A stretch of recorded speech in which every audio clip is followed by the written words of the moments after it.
All right, it's Tom here with another FODEUSS breakdown. This is where we break down the FODEUSS fantasy baseball draft, drafting players from all eras of baseball, going back to the very first year of organized professional baseball of 1871 and including the Negro Leagues, and every year in between then and 2023.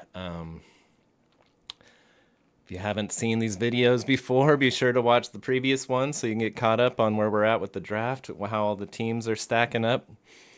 I should share the spreadsheet at some point when it's updated, just on one of these videos, so we can kind of go over, just look at how everybody's team is looking now that everybody's kind of dialing in their starting lineup and their pitching staffs.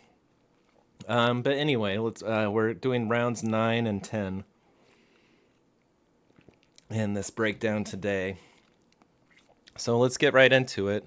Round 9 kicked off with Jedi Marine picking Yadier Molina, who I'm going to like because I was going to pick him. I just love the contact. I think that, I've reiterated it a lot, but I think that that's going to help a lot more than if you have the opposite of this. Obviously, you would prefer to have a balance where you have the power as well, but if you're going to have one or the other, you want the contact. And it's this save. The more I've done this, I've just realized that this particular save must have something to do with the way that I batch uploaded the guys to start with. But it's really scrunching people's numbers, like compared to the other one where I have all my scouts. And even like, although I've had it go both ways with NT's reports, where they've looked worse than what I was seeing, and where they've looked better. But anyway, the other thing about that is it seems like this save is scrunching the defense even more. Like this has got to be the elite defense for a catcher in this save, because we've had all these elite defensive catchers have been picked, and they all look like this 65. That's like the peak for catcher defense, it seems like. We're seeing other positions get all the way up to 75, 80, but the catchers, it's tough. But he does have the 70 blocking, 70 arm. The 70 arm is going to be huge, I think. As he should. And I feel like he's got a good reputation as a framer, too, but apparently 2012. Oh, yeah, this is 2012, Molina. 2012 was not a good year for his framing, I guess. But yeah, okay, so next we have Maury Wills from Autumn. Autumn taking my advice and grabbing a different shortstop. Who was it? Toby Hara that he had, that he was going to hopefully play at short, but he didn't have any stats at short, and his defense at third wasn't that good. So he went with Maury Wills, which I feel like fits the profile of Autumn's team, just the speed, the insane speed and great contact. That's what a lot of his guys are looking like. And he's going to give you really good defense at short, adequate defense at short at least. All these infield ratings are above decent, That he lathers everything in hot sauce tells you all you need to know, I guess. Does that really tell you all you need to know, that he lathers everything in hot sauce? Just that maybe he's killed his taste buds. That's what it tells me. I'm not sure that was everything I needed to know. Anyway, Maury Wills, great pick. And then you got Hara, who you can use kind of in that backup role, who did have some pretty good offensive stats, if I remember correctly. So yeah, sometimes you got to backtrack a little bit. There's a couple guys on my team that I'm a little worried aren't going to come through, so you got to have a backup plan. Who's next? Oh, what? I messed this up somehow.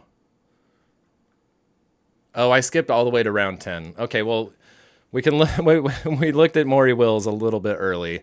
Next in round 9 was actually Jason Giambi. Sorry, guys. I'll get it together. But now we've already got Maury Wills out of the way. We don't have to look at him twice.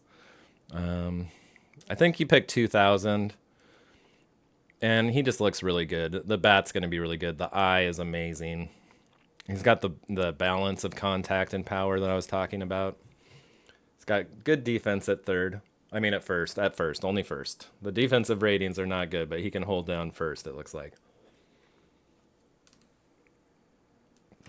I think I imported 2001 just because it looked a little bit better statistically to me. So this is, it does look a little better. The eye is all the way up to 80, which is insane. The defense is even a notch better. Everything's like a notch better. I don't know. Good pick, though. Jason Giambi's looking awesome.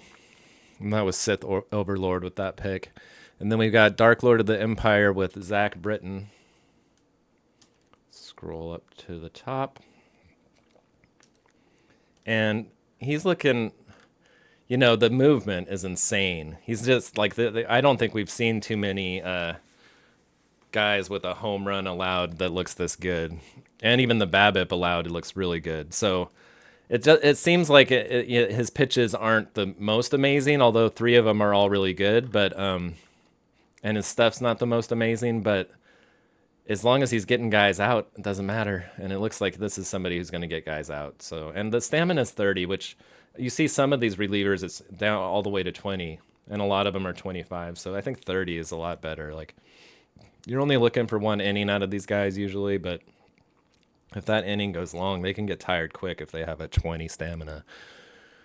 So Autumn with Gator. Oh, that's Ron Guidry. I'm looking at the list and NT just wrote Gator, and I had to think. Okay. Ron Guidry was on my list of guys to pick. I probably wouldn't have picked him for a while, but like I was thinking as a lefty out of the pen, he just has this great balance. Everything's really good. I think this is a good pick. And Autumn is kind of killing it with some of these picks. He's going to have such an interesting team to see at the end. Because I think I'm not necessarily critical, but kind of surprised by some of his picks. And then other ones, I'm like, yeah, that guy was on my list. When he took J.R. Richard, oh, man.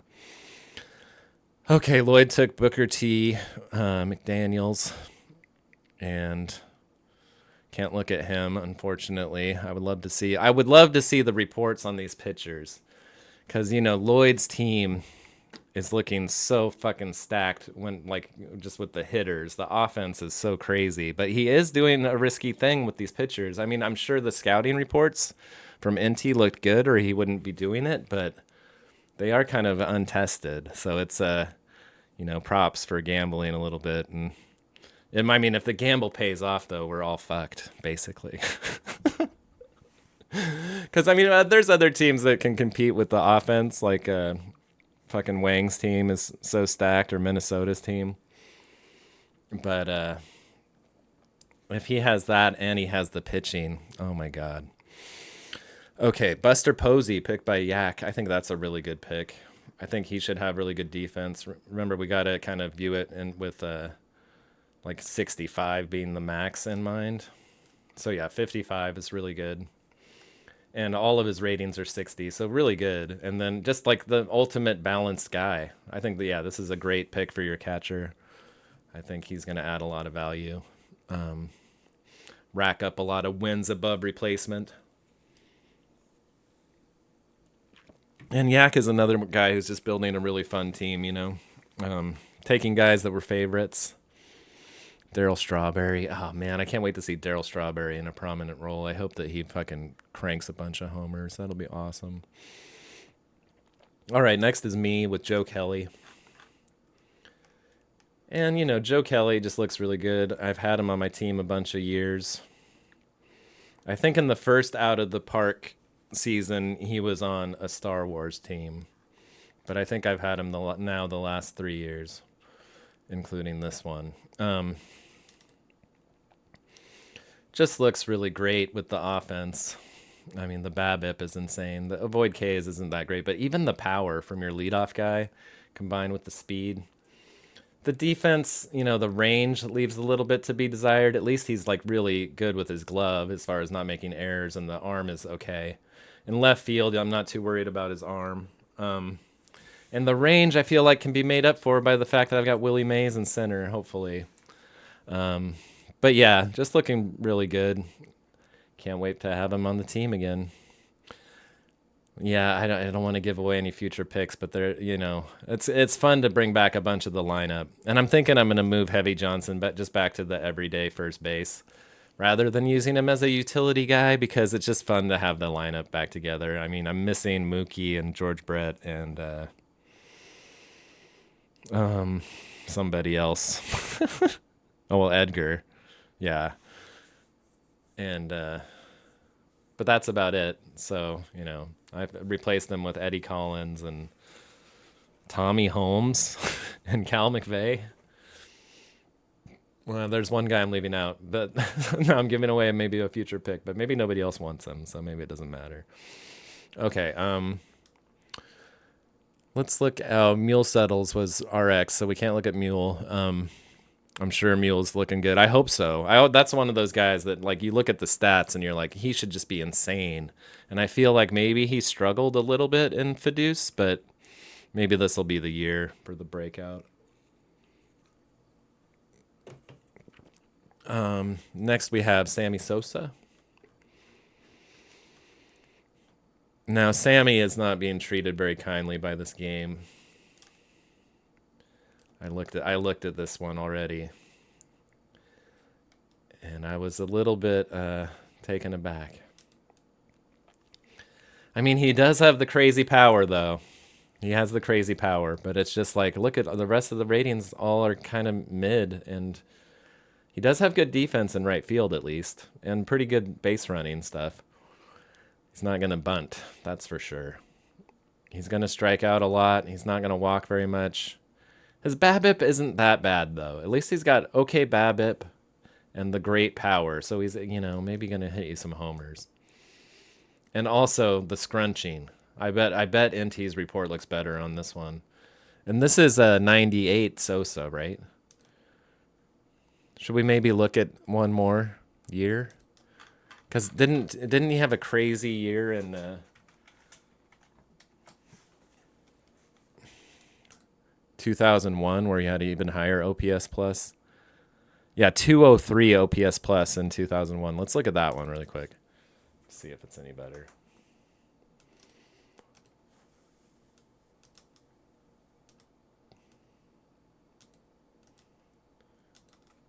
Oops, yeah, there we go.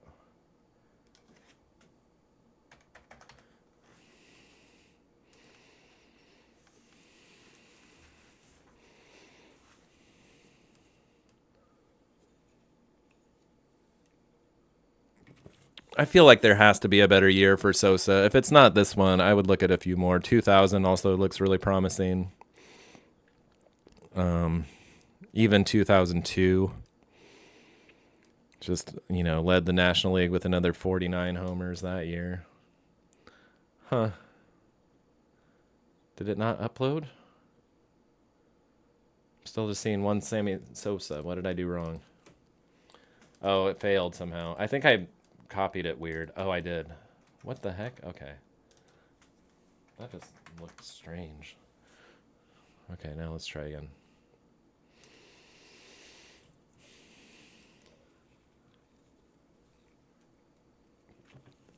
Everybody's favorite part of the show. The uploading sliding bar. Just watch it. It's like when you watch, they have the race. They have objects race or whatever during the game in between innings. Okay, well, he went up a half star, so just judging by stars. But wait a second. Yeah, okay, yeah, this is 3 years later, so yeah. Oh, yeah, look at this. Maybe do this. This just looks like a way, way more balanced player. His power goes down one notch, but everything else is up. Especially the eye. Wow. Yeah, maybe 2001 Sammy. I'm thinking. Okay, let's go back. Dutch Leonard, 1914. Lowest ERA ever. Is that correct?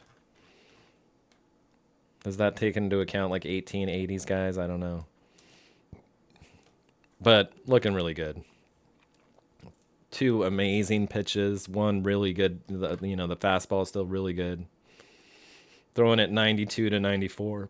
Man, they were throwing hard back in 1914.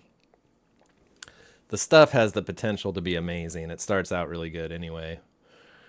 And yeah, I don't know if you're using this guy out of the pen or what, but great pick. Who picked? So that was Wang with Dutch Leonard. Yeah. I mean, obviously he's totally capable of starting. I think maybe just only having the 3 pitches makes me think pen guy, but I don't know. We got Pointy with Spawn, aka Al Simmons. And just looking really crazy good. Yeah. Just an offensive powerhouse with insane defense. 90 error. This guy is not going to make an error all year, probably. And he's playing left field, and he's got a great arm, and, the one outfield position where you can probably get away with a little lower range. And, okay on the base paths. That's not his strength. His strength is the bat and the glove. Great pick. Former FODEUSS World Series MVP Willie Keeler, picked by Amazing. And I had looked at this guy in my scouts, but then I imported him here, and I was like, oh man, I forgot. This guy is actually crazy. Just, I'm emphasizing these top 3, right? And this guy is just maxed out on all 3. So, and then insane defense in right field and insane stealing stuff. So, yeah, Willie Keeler. He's just, completely lacking in the power, but it's like the extreme version of Ichiro, right? Like this is extreme Ichiro, which wasn't it Willie Keeler's record, or was it George Sisler's record? I'm trying to remember who Ichiro, when he set the record for the most hits. I think it was George Sisler, actually. But I feel like he broke a Willie Keeler record at some point as well. That's just the kind of guy Ichiro was. But Willie Keeler, also an awesome guy. Maybe an even more awesome baseball guy, at least in the Field of Dreams expanded universe starring Shaq.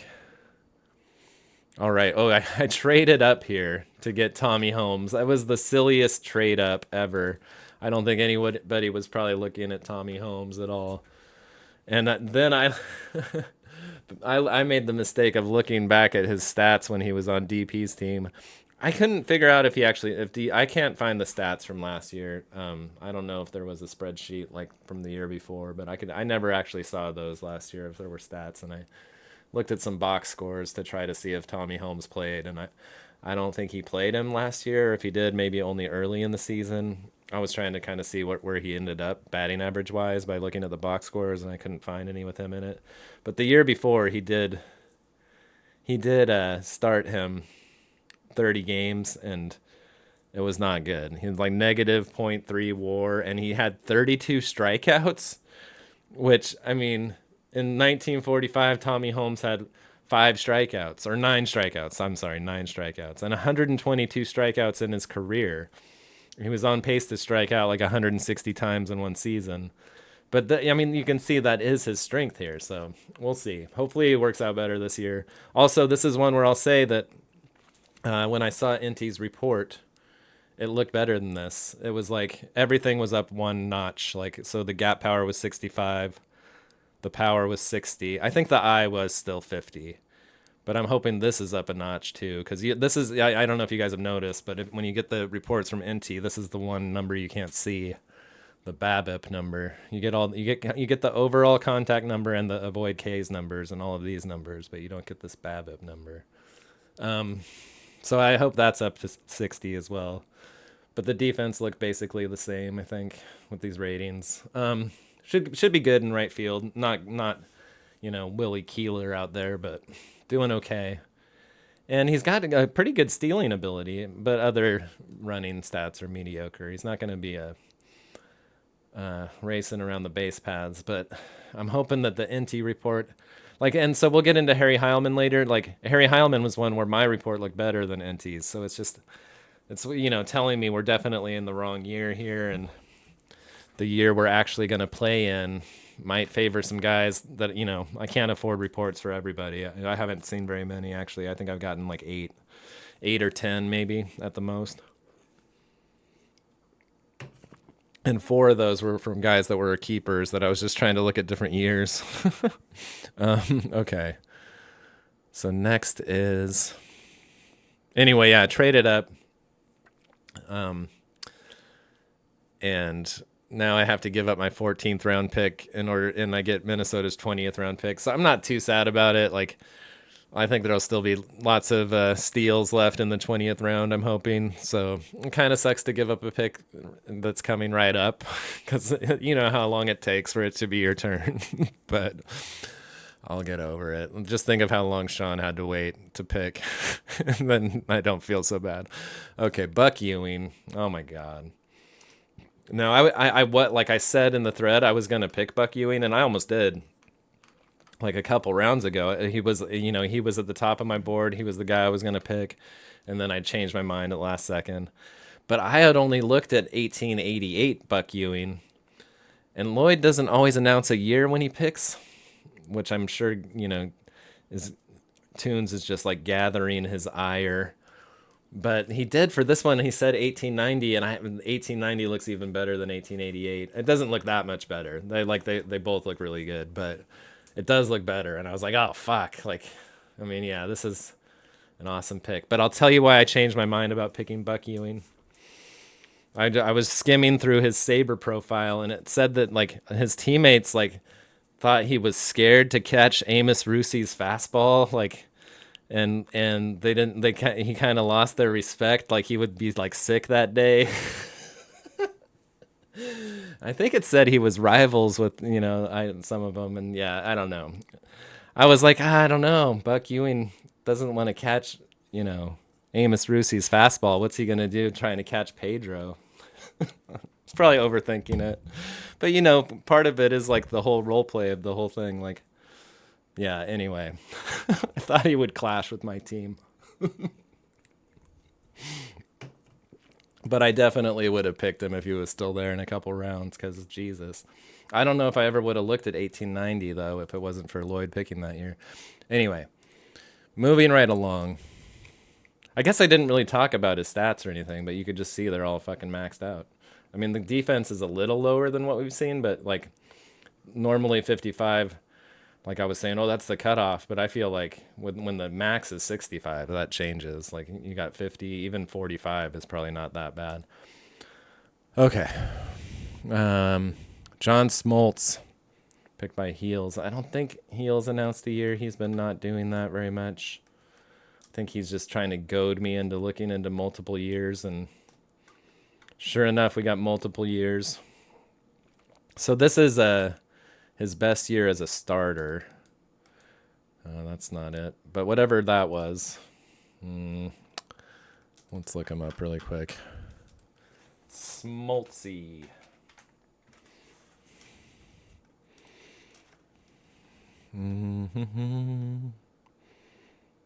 So that has to be 1996. Yeah, this is 1996, and he looks pretty crazy. I think I lean this way, even if I was going to use him as a reliever. I like having the big stamina for my relievers. It's like an extra cushion. Why not? Nobody's forcing you to take an actual reliever. But then I think this is his best relief pitching season. And you can see, like, the numbers are a little higher. It's just only 25 stamina. Like, so it's a trade-off. It's a, I like having that big stamina, but these numbers are pretty crazy. So he's got this nuts curveball. So that's definitely 2003. So that's actually a really tough choice, because the only thing you're really giving up is the stamina, but you're getting, but the other version of him, going back to it really quick, I mean, it doesn't look terrible at all. It looks a lot better than a lot of pitchers we've seen. So, and he's going to be able to go out there night after night if you're using him as a closer. And also you have the option with this guy of, if one of your starters goes down, this guy can fill in the rotation, or you could just start him in the rotation and he'd probably be great. Whereas with the other guy, you're locked in, relief pitcher only. So even though they're the same guy, they're different guys. That's a lesson we all have to learn about this game. Okay, that's the end of round 9. And looks like Sean traded into the first pick of round 10 and picked Corey Kluber. He went with 2017. I think I grabbed 2 years here too. Oh, no, I didn't. I just grabbed 2017. Oh, yeah, I think I grabbed 2014 and it didn't look as good. And I just deleted it because I was like, oh, yeah, I guess 2017 is the move. Anyway, I wish that wasn't so screwed up when you try to look at the stats. But, yeah, he looks awesome. The great, amazing control and just like a lot of green, a lot of turquoise. 4 pitches that are all great. Well, the changeup, I guess, is like only good, but the other pitches are all great. And I had Kluber last year, and he was great for me in a variety of roles. Like he was one of those guys that was in the pen, and then when guys went down, I was able to move him in as a starter, and he was one of my most effective guys. Yeah. And you got to have guys like that on the team. So great pick by Sean. I think Sean's probably looking for more like 3rd or 4th starter right now at this point. So probably just start him off in the rotation. The one thing is the stamina is a little bit lower than you'd like from your starters, but you build the right bullpen, it'll be fine. Okay, now now is the Maury Wills pick, which we already looked at, but let's just glance at him again really quick just to remind ourselves. Really good contact, great speed, good defense at short. Good pick by Arlen. Matches the profile of a lot of the guys on his team. He's building a very kind of specific team. I don't know if he's picked a stadium already. I'd have to look, but yeah, with such a specific team, there has to be like a right stadium, I would think. Yeah, we had Ray Brown picked by Minnesota, so we'll have to skip over that one. I'm sure a good pick though. I'm right. Let me make sure that Ray Brown was actually a historic black player. I'm pretty sure he was. Yeah, I played for the Grays. Oh yeah, what year? 1938.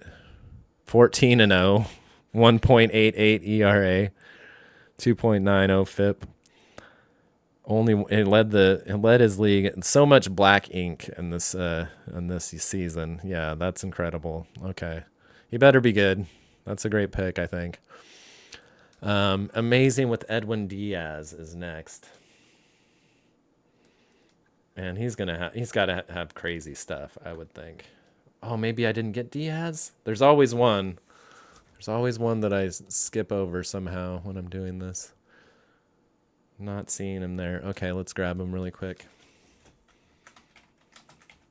There are some extra picks this round too, but we're making good time. Under 30 minutes so far. So it must have been 2022. Oh yeah, 0.9 FIP. Get those relievers with the FIP that's under 1. And that's usually a recipe for success.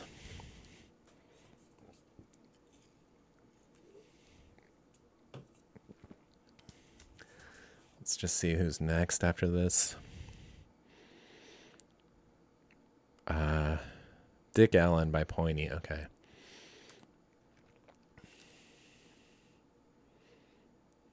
What the heck? Did I do something wrong again? Shouldn't he be right here? Oh, I'm dumb. Am I? No, why is he down here? I know my alphabet. The game doesn't. And he was already here. Weird. Yeah, anyway, he does have the crazy stuff. That's not just me, right? Is it because there's an accent over the I? I don't know. Okay. But yeah, only 2 pitches, but they're both 80. And again, he's got the 30 stamina instead of the 25 or 20. I think Smoltz had the 20 in that relief season. So I think 30 that's what I would want if I'm going to use a closer that was actually a closer. But again, as always, have to see Enti's reports to know if any of this is at all accurate. Okay, let's look at Dick Allen, picked by Pointy here. Yeah. Just the avoid Ks is maybe the only downside, and the defense is not great. Like, you probably don't want to play him at third. Maybe, did you say that you were going to use him as a DH? I forget. Like, as a DH, this guy could be really great, I think. Or left field, left field or first base, actually. Left field or first base or DH. You have options with this guy. Even the base running looking really good. And he can bunt for a hit. We don't see too many guys that can bunt for a hit. This is like almost always red, because we're just drafting these offensive powerhouses for the most part, right? But he's one of those with the crazy power, and he'll drop down a bunt for a hit. It's awesome. He bats right-handed. I wonder why I thought he was a left-handed batter. Anyway, great pick, Dick Allen. Wang with Fernando. And I remember when I first pulled this one up, I was like, well, he better have a great screwball. And then I saw these stats that are all just looking really good. Like, not spectacular, but really good. And then I scrolled down and was like, yeah, the screwball. So, yeah, I think that's the bread and butter if you're Fernando. And I'd love to see him as a starter. He's got the stamina, but also probably going to be great out of the pen, however you want to use him. Maybe even the closer. I don't know. I always say that, and NT will give me shit, but you're going to draft more than 5 great pitchers. The 6th best might as well be the closer. I mean, I got Dazzy Vance as my closer. I'm not even sure he's the 6th best. He might be the 4th best. But I want to have somebody really good as the closer. Sue me. Okay, anyway, Bruce Sutter by Cubby. Was it Cubby? Oh, yeah. I feel like Minnesota had him before. And I was kind of expecting this to be Minnesota. It looks like I grabbed a couple years because, as usual, Cubby didn't give us a year. So, let's see if this actually gives me the... Oh, yeah. So this is 77. And he looks insane. I was shocked by how good he looks. And he's got the 30 stamina, so this looks like a great closer to me. Bruce Sutter, great pick by Cubby. And what was the other year I grabbed? 79. I think 77 clearly looked like the year. But 79 would also be awesome. If you could clone him and have him at 2 different ages, you'd have 2 great relief pitchers. Okay, we got Johnny Wright. I think that's another historical black player. I just want to make sure again. Don't know everything about baseball. Yeah, okay, it was.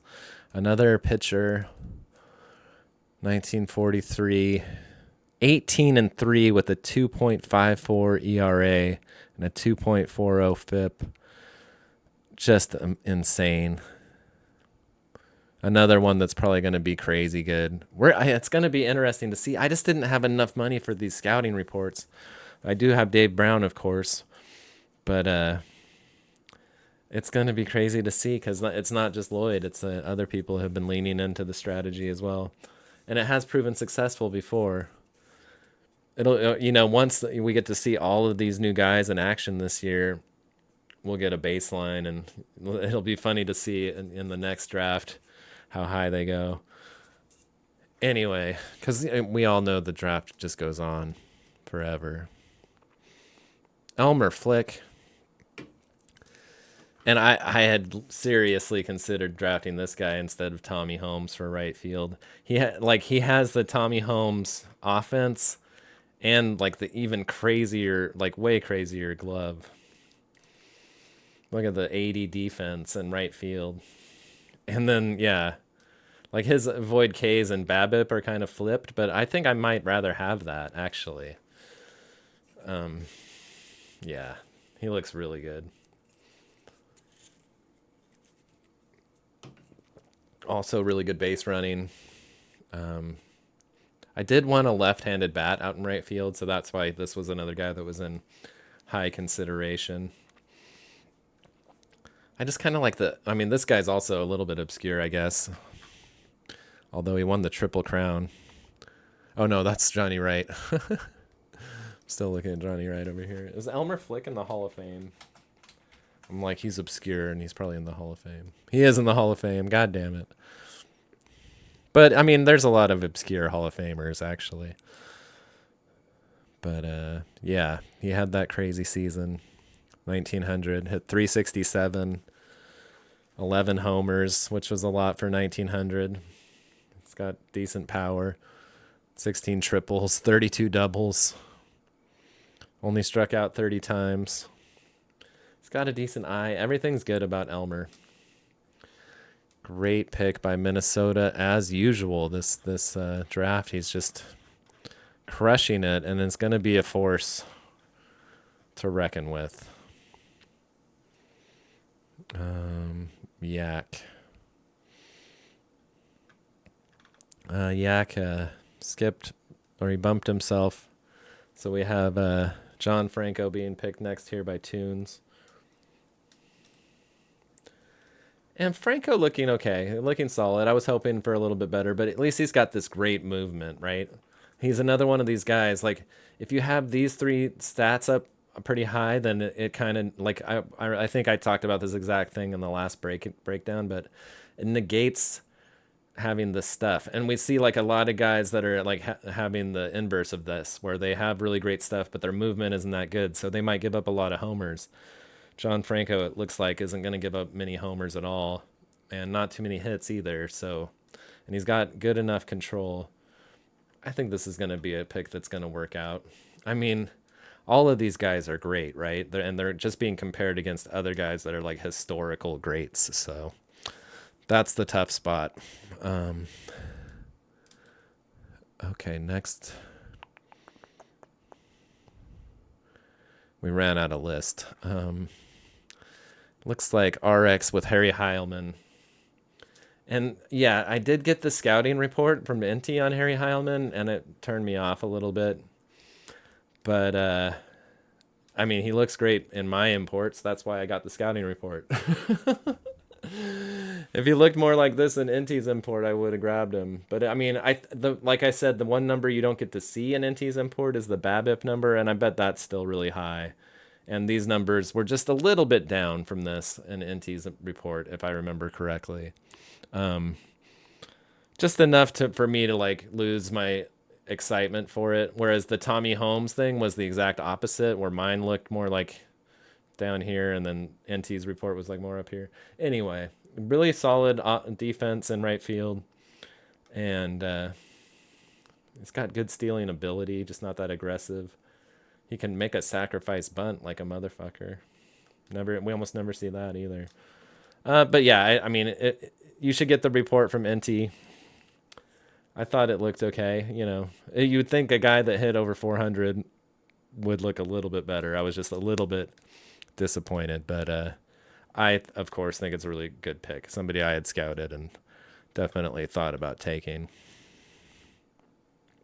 Okay, this is a Yak with Andre Dawson, 1987.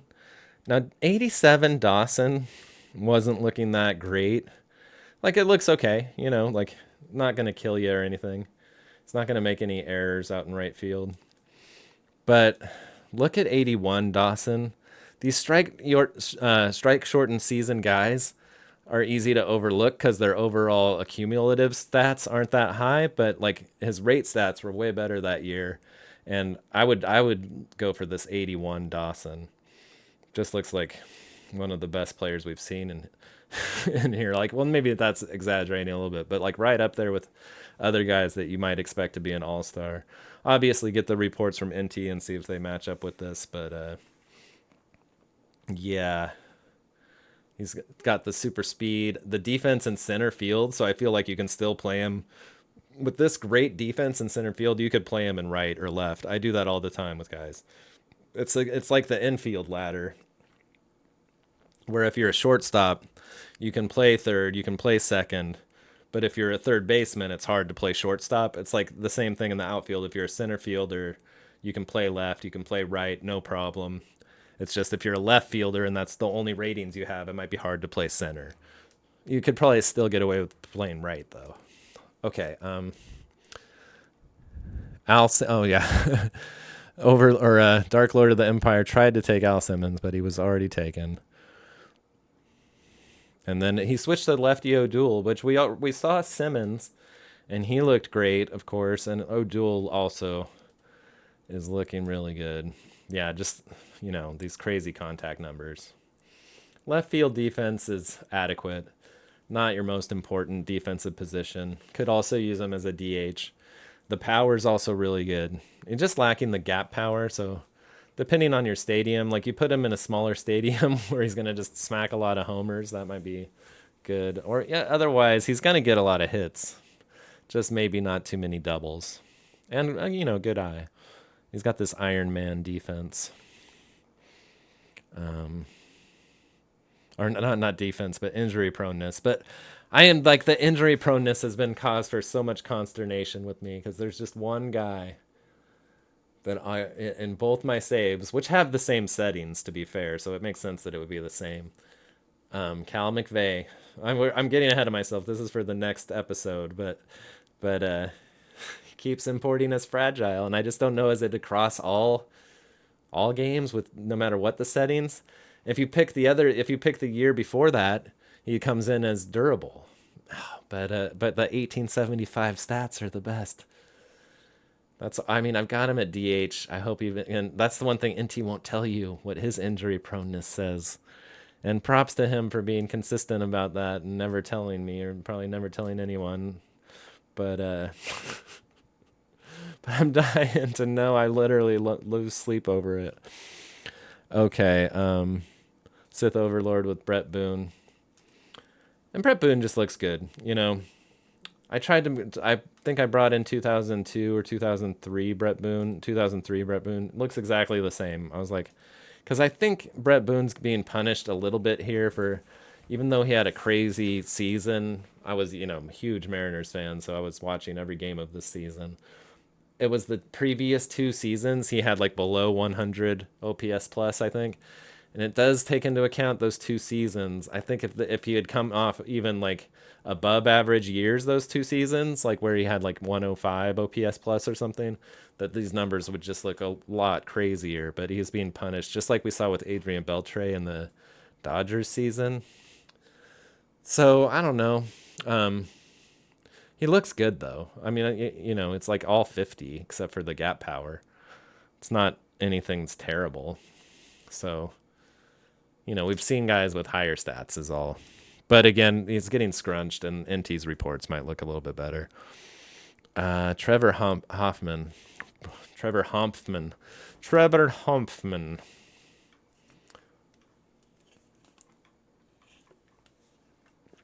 I think there was a clear-cut year for him. So I just went with 1 year. Yeah. And it doesn't say. I should look really quick. I'm going to sneeze.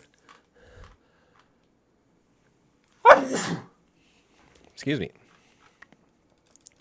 No, we got to start over. Start the video over. I sneezed. Trevor Hoffman.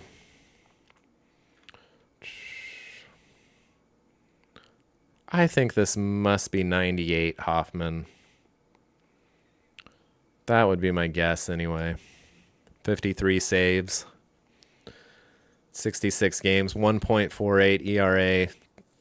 265 ERA plus and a 2.04 FIP. Anyway, I'm almost positive this is 98. And he looks amazing. Great pick for your closer. Again, another one with the 30 stamina. I really think those small differences in the stamina could make a big difference with your closer. I'm trying to think, why did I struggle when I tried to put together an actual bullpen. And that's, probably something to look at. Anyway, let's get back to it. Now we're into the supplemental picks of this round. Sherry McGee, picked by Minnesota.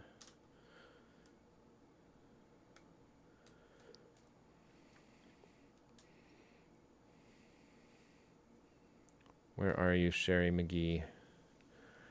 Oh, it's M.A. It's M.A. There he is. And Sherry McGee, great pick. I mean, we haven't seen too many guys with this level of balance where it's like not only is everything balanced, but everything is practically elite. The avoid Ks and the gap power. That's just like, this is just such an insane combo. And this is another guy I had looked at, but I went with loyalty with Joe Kelly. Also, I don't think Sherry McGee looked that much different than Joe Kelly in my other save. Wasn't until I brought him into this one that I was like, oh, ouch. Because he's also got all the crazy speed. Like this whole rack here. Like we haven't ever seen one like that either, where the bunt for hit and sacrifice bunt, everything is like... And he's even got really good defense in left field. Yeah, great pick. Minnesota fucking killing it, man. Elmer Flick and Sherry McGee in the corner outfield spots. Damn it. Yeah, and he's not the only one. So many guys with great teams here. Raleigh Fingers, picked by Cubman. I think I had a hard time deciding on a year for Fingers. This is 72 Fingers. Got 3 good pitches. Two pretty great pitches and a fastball with the potential to be great. So he's relying on the stuff, which I have said before I like for my bullpen guys. I would just like it to be a little bit higher. So I did grab another year of Fingers here. And this one does look quite a bit better. This might be the MVP year. Yep, 81. The strike shortened year. I think I would go with 81. The pitches all look better. The control looks better. Everything looks better. But I mean, the stuff looks about the same, like a little bit lower actually. But having the better movement and control more than makes up for that, I think. So yeah, I think 81 Fingers is a really good pick if you do decide on that year. Where are we at with this? Scrolling. Oh, Lloyd Christmas with the last 2 picks. Is that right? Are we on the last 2 picks? I hope I didn't skip anybody because we're out of the list now. Yeah, so this is the last 2 picks. Didn't Minnesota have 2 picks in a row too? No? Hang on. I don't want to mess it up. No, I guess not. Okay. Hoffman, McGee, Fingers. And then RX traded these 2 picks to... that's what it was. RX was supposed to have 2 picks. He traded them to Lloyd. Oh, man. Denny Lyons. I almost drafted him a few times. It's like after George Brett and Wade Boggs are gone, it's like the one third baseman that's like still got their offensive stats. It's just, I mean, look at the offensive stats, right? It's just the defense I don't think is that great. And for my infield, I really want to give Dave Brown every chance to succeed. So I really want to have elite defenders at all positions, or at least like, I guess George Wright was only like 65 or something, but at least like that, right? But, Lloyd is stacked with guys. He's got John McGraw already at third. He doesn't need Denny Lyons to play third. He could DH him. He's got, offensive stats worthy of a DH. But as we know, all of his guys look like this. So he's just got a luxury of guys right now.